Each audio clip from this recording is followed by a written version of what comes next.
पहला शब्द है वाइब्रेशन, जिसको कि आप लहरियां कह सकते हैं, तरंग कह सकते हैं। जब कोई तार छूटती है तो उसमें से जो संगीत के तरंग उठते हैं उसे आप वाइब्रेशंस कह सकते हैं। भाषाओं का बड़ा चक्कर है।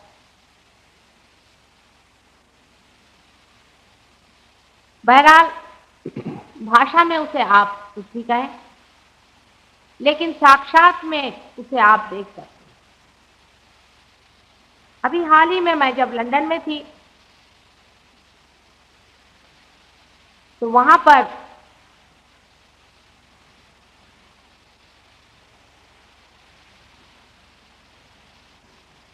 इलेक्ट्रो माइक्रोस्कोप से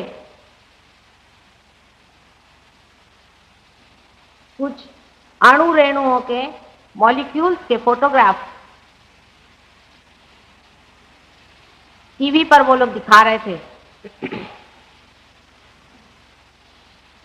उसमें उन्होंने बताया कि एक सल्फर डाइऑक्साइड का रेणु, जिसमें कि एक सल्फर का अणु है और 2 ऑक्सीजन के रेणु हैं, आपस में किसी बंद बॉन्ड से बंधे हुए हैं। आंखों से दिख रहा था, उसका चित्र दिख रहा था, उसके बारे में कोई प्रश्न या भाषा या कोई शंका की बात नहीं, आप आंखों से देख रहे थे। इस तरह के 3 बिंदुओं के बीचों बीच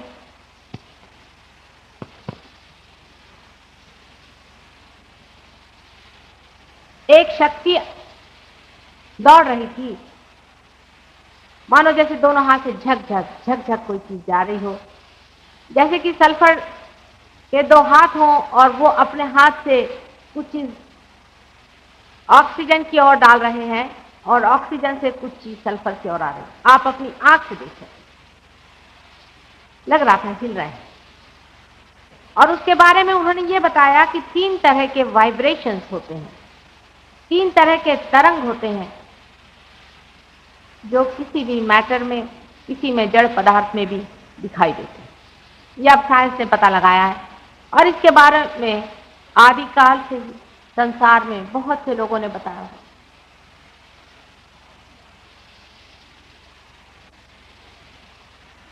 ये जो वाइब्रेशंस चल रहे हैं, जो कि एक जड़ वस्तु में आपके दृष्टि के सामने साफ साफ नजर आते हैं, जिसके बारे में कि आप कोई शंका नहीं कर सकते, जो विदित है, जो दिखाई दे रहा है, ये वाइब्रेशंस क्या है।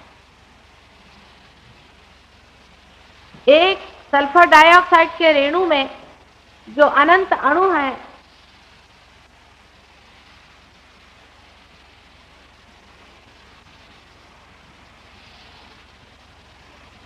वो किस चीज से वाइब्रेटेड है, इसमें वाइब्रेशंस क्या चीज है, इसके बारे में साइंस में एक शब्द वाइब्रेशन से सिवा और कुछ नहीं कहा जाता। ऐसे ही मैंने पहले भी आपसे कहा था कि हमारे हृदय में जो स्पंदन हो रहा है, इसमें कौन सी शक्ति है, ये अगर डॉक्टरों से पूछा जाए तो सिवाय इसके कि एक ऑटोनॉमस नर्वस सिस्टम है, एक स्वयं चालित एक संस्था है, और कोई भी बात हमारे डॉक्टर लोग नहीं बता।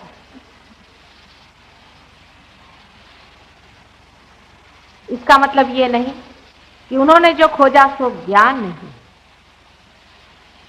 ज्ञान है लेकिन अधूरा ज्ञान है, बहुत ही अधूरा, छोटा सा, उसका एक अंश मात्र है, जिसको कि न्यूटन ने एक बार कहा था कि I am like a small child collecting pebbles on the shores of knowledge. Newton जैसे महाज्ञानी को तक ये विचार आ गया था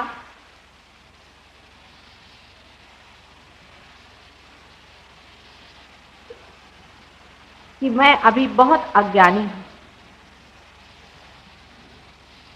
इसी जगह ज्ञान की शुरुआत हो जाती है जब मनुष्य सोचने लगता है कि सूरदास की सभी अविद्या दूर करो नंदलाल। ये जो वाइब्रेशंस आपको उसमें दिखाई दे रहे हैं, उसके बारे में आप कुछ भी नहीं कह पा रहे हैं। क्या मनुष्य का ज्ञान इतना अधूरा है कि हर रेणुओं में, हर अणुओं के बीच में जो तरंग उठ रहे हैं उसके बारे में कुछ भी आप नहीं कह पा रहे।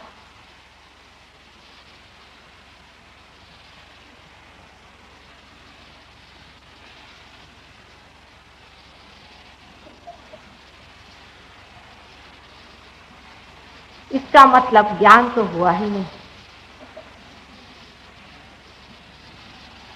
वाइब्रेशंस जो कि ज्ञान स्वयं है, वो ज्ञान है। संपूर्ण ज्ञान हर अणु रेणु के अंदर में स्थित है। जैसे मेरी संपूर्ण भाषा और ज्ञान जो मेरे मुख से जा रहा है, इन दोनों में स्थित है, लेकिन ये दोनों ही इससे अनभिज्ञ है कि कौन सा ज्ञान इसमें से गुजर रहा है। हमारे भी अंदर वही ज्ञान तरंगित है, लेकिन हम भी उसी ऑक्सीजन और सल्फर के रेणुओं जैसे अनभिज्ञ हैं कि हमारे अंदर कौन सा ज्ञान लावित और किस चीज को फिर आप सत्य मानकर बैठे हैं।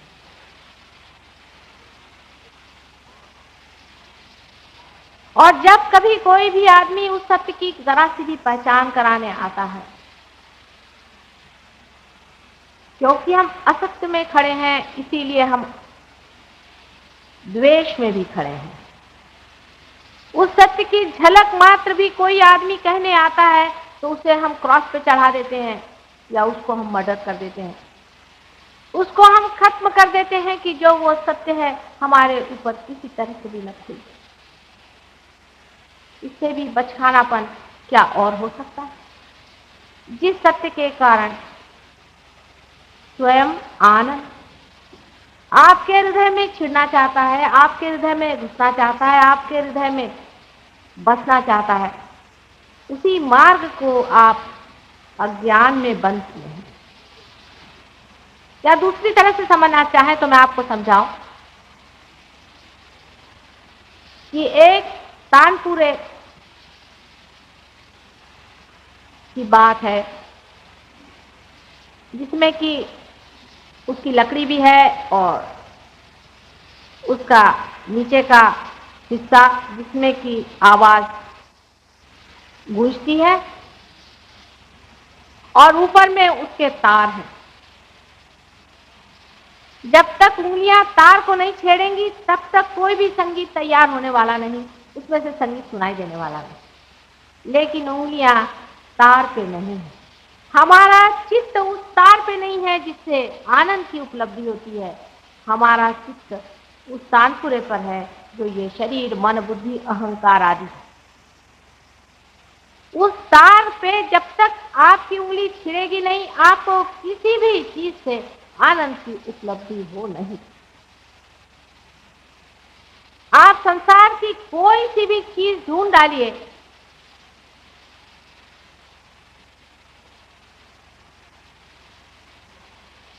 जो भी आपकी आज तक युगों से खोज है वो सारे ही खोजें आप कर डालिए,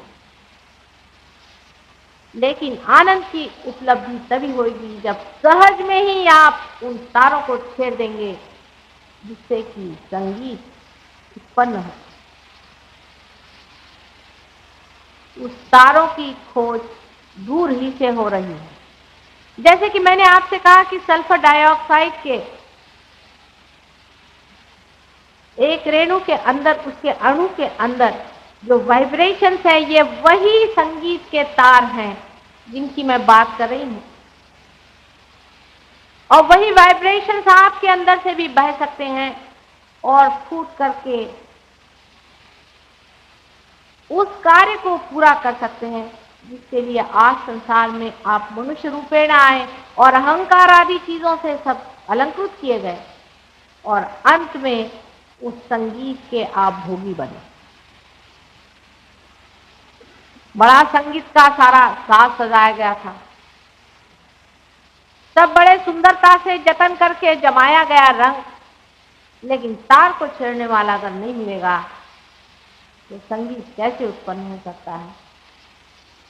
इसीलिए संसार में कहीं भी जहाँ की बड़ी अमीरी भी है, जहाँ पर लोग बड़े बलिष्ठ हैं, जहाँ बड़े सत्तावान लोग बैठते हैं, आनंद मैंने कहीं नहीं, और न आप ही पाइएगा कि किसी के अंदर वह आनंद की उपलब्धि।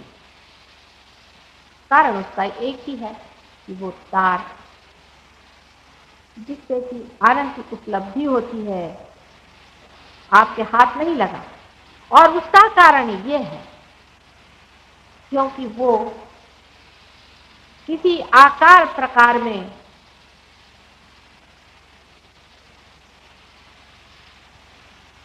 या किसी विशेष स्वरूप में नहीं होता, उसका कोई भी स्वरूप नहीं, वो एक एनर्जी जैसा है। अगर आप कल बिजली को पकड़ सकते हैं तो उसे भी पकड़ सकते हैं, लेकिन आप बिजली को नहीं पकड़, उसी तरह से आप उसे नहीं पकड़ सकते हैं, हालांकि वो आपके अंदर है, आपके हृदय में स्पंदित है।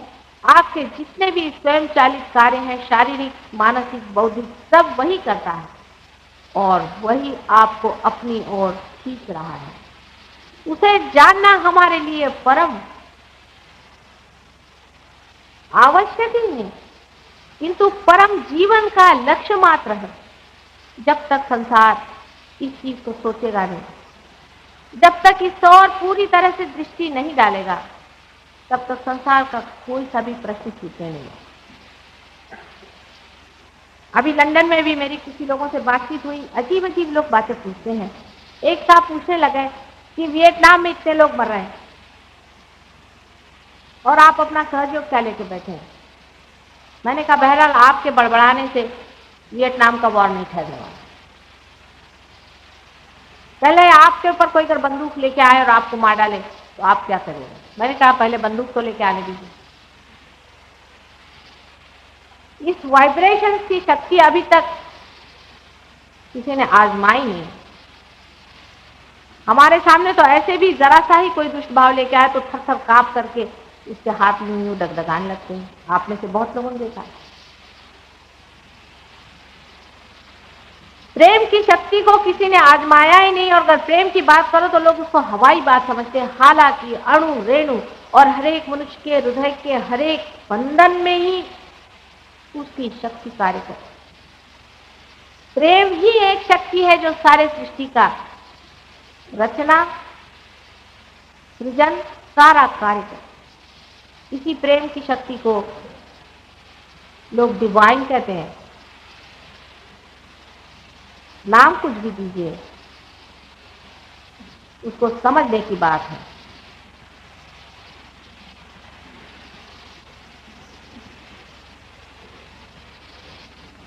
हिंदुस्तान में शंकराचार्य ने बहुत साफ साफ इस बात की गर्जना करके और घोषणा करके कहा था कि इन्हीं चैतन्य लहरियों का आना ही परमात्मा का पाना है, और उसी से मनुष्य उस परमात्मा के हाथ का साधन बन करके संसार का कार्य उस तरह से करते रहता है जैसा कोई एक साक्षी हो, विटनेस।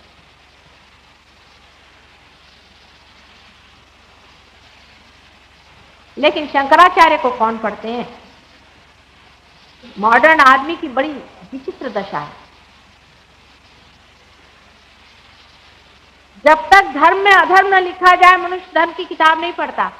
तो विचित्र सी बात, सेक्स लिखा ना जाए तब तक वो धर्म की बात नहीं पढ़ता।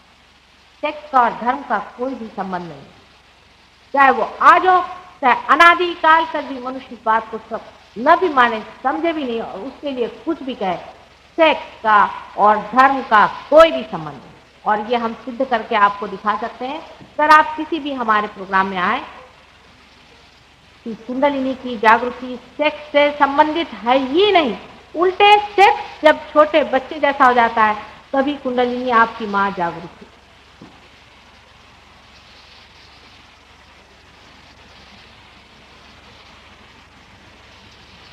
इस तरह के नवयुग में एक विचित्र सा कंफ्यूजन। उस वक्त में वाइब्रेशंस का देखा जाना कम से कम इशारा तो इस ओर करता ही है कि मनुष्य चाहे कितनी भी डींग मारे बहुत कुछ ही जान पाया है, बहुत ही थोड़ा जान पाया है, बहुत ही थोड़ा। और जो नहीं जान पाया उसको सब उसने नाम दे दिए हैं बड़े बड़े, जैसे कि मैंने आपसे कहा कि वाइब्रेशन, और कहीं उसे कहता है कि स्वयं चालित संस्था, और कहीं वो कहता है कि यूनिवर्सल अनकॉन्शियस। संसार के सारे ही प्रश्न सहज योग से ही छूट सकते। ये कहने पर भी लोग बहुत नाराज हो जाते हैं कि माता जी ऐसी कैसी बात है। लेकिन जो शक्ति सारे संसार को चलाती है, जो वाइब्रेशन हर एक अणु रेणुओं में प्लावित है, उसको अगर आप जान लें, वो आपके हाथ में से बहने लग जाए, उस पर अगर आप मास्टरी कर लें, तब आपके लिए क्या असंभव कोई बात है। मनुष्य शक्ति का पुजारी है। वो चाहता है कि हाँ, अगर मेरे अंदर शक्ति आ रही तो मैं सहयोग करूंगा, उसे कुछ बदला चाहिए। असल में आपके अंदर तो शक्ति है ही, लेकिन वो कुंठित है। उसको स्वतंत्रता दे देना, उसको लिबरेट करना, यही कार्य सहयोग करता है। यही लिबरेशन है, यही मुक्ति है, जिसके बारे में हजारों किताबें मनुष्य ने लिखी। इसमें बहुत अज्ञानी किताबें हैं, बहुत सारी अज्ञानियों की किताबें हैं। ज्ञान की किताबें तो वो हैं जो कि रोजमर्रा हर एक जगह हमें जरूर देखने को मिले और उसका प्रूफ मिले।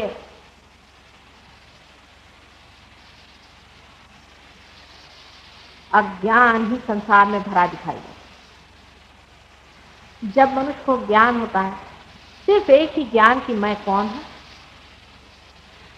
मैं किस शक्ति से बना हूं और किस शक्ति में मैं स्थित हूं, एकदम उसका अंतर्मन बदल जाता है, उसकी स्थिति बदल जाती है, उसका तरीका बदल जाता है। और जिसे वो दुख समझता है, जिससे वो घबरा कर भाग रहा है, वो असलियत, वो वास्तविकता उसके लिए बड़ी सुंदर हो जाती है। सिर्फ ये वाइब्रेशन हमारे अंदर से बह निकले, उसके बाद इन्हीं वाइब्रेशन से आप जान सकते हैं, नॉलेज आ सकता है कि दूसरा आदमी क्या। इसी से शुरू करें। दूसरा आदमी क्या है? आप कोई रियलाइज्ड आदमी आता है, छोटे बच्चे आते हैं, 2-2 साल के बच्चे जो पार हो जाते हैं, जिन्हें हम कहते हैं, जिनके अंदर से वाइब्रेशन बहना शुरू, वो किसी भी इंसान की ओर जब हाथ करते हैं तो बताएंगे कि हमारी इस उंगली में जल रहा है। आप अगर उस आदमी से पूछे तुम्हें क्या हार्ट ट्रबल है, कहना हाँ भाई हार्ट ट्रबल है, ये हृदय चक्र की निशानी है। इसकी गवाही यहाँ बैठे हुए कम से कम 50% आदमी दे सकते हैं। बिल्कुल सही बात है। आप उंगलियों पे उन्हें जान सकते हैं, छोटे बच्चे तक जान सकते हैं। कोई अगर आदमी आ जाए, आप फौरन बता सकते हैं कि ये आदमी किस दशा है, इसके कौन से चक्र पकड़े हुए हैं, कौन से सेंटेंस पकड़े हैं जो हमारे अंदर है, जिन्हें हम दिखा सकते हैं आपको। अगर आप हमारे ध्यान में कभी आए, इसमें टाइम अगर आपको मिल जाए, क्योंकि आप लोग बड़े बिजी लोग हैं, तो आप जान सकते हैं कि इन्हीं उंगलियों के ऊपर आप दूसरों को परख सकते हैं और जान सकते हैं कि कौन संत है, कौन असंत है, कौन दुष्ट है, कौन महादुष्ट है, कौन राक्षस।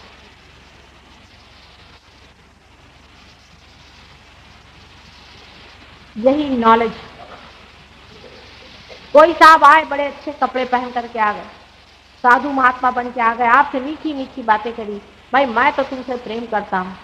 बाद में आपने पता देखा आपकी गट्टी कर दी, नहीं समझ में आया। नहीं, वैसे तो बड़े अच्छे लग रहे थे, बड़े साधु लग रहे थे, मुंह से बड़े भोले भाले लग रहे थे, लेकिन हमारी तो गट्टी काट गई।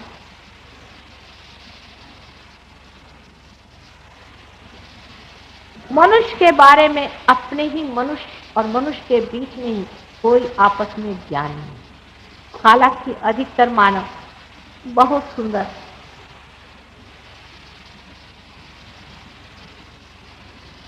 अत्यंत गौरवशाली,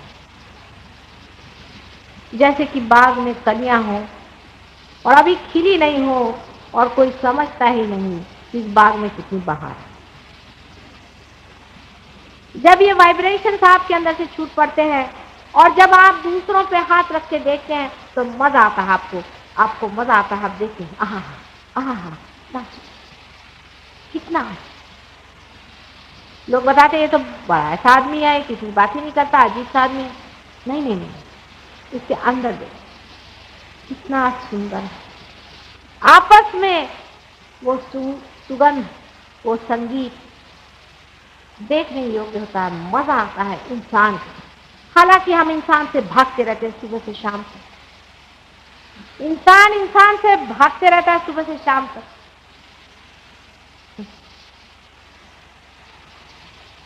क्या अजीब हालत। जो आदमी जानकार है उसको तो कभी कभी ऐसा भी लग सकता है कि अजीब पागल खाने में आए। तब एक अज्ञान ही के कारण मनुष्य इतना अनजान है उस आनंद से जिसे परमात्मा ने बनाया। एक सहयोग ऐसी चीज है, ऐसा एक तरीका है जो परमात्मा का अपना तरीका, जिसके कारण आपके हाथ में से ये वाइब्रेशंस बहने लग जाते हैं, पांव में से बहने लग जाते हैं, सारे शरीर में से बहने लग जाते हैं, जैसे कि कोई सूर्य का प्रकाश और दूसरों के अंदर जाके उसके भी प्रेम को जगा करके उसमें भी वो गति दे सकते हैं कि उसके भी अंदर से वो बहने लग जाए और एक तरह की चेन रिएक्शन को बना दे।